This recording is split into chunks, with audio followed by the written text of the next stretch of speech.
Saya nak ajar anda satu doa yang boleh kita amalkan ya untuk kita memohon kepada Allah SWT akan diberikan kepada kita hujung-hujung usia kita ni penghujung yang baik-baik.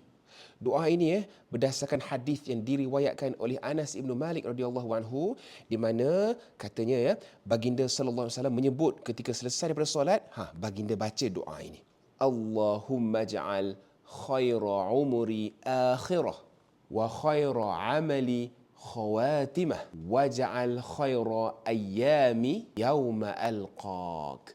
Okey, maksudnya ya Allah, jadikanlah sebaik-baik umurku adalah pada penghujungnya dan sebaik-baik amalanku sebagai penutupnya, dan jadikanlah sebaik-baik hariku adalah hari di mana daku berjumpa denganmu kelak.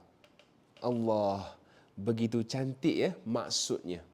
Saya doakan agar kita semua diberikan penghujung usia yang baik-baik dan kita semua dikurniakan husnul khatimah. Anda belajar surah ini, kalau you komen subhanallah dan follow saya. Dan sebarkan video ini pada kawan dan keluarga anda. Save video ini untuk anda rujuk di masa depan.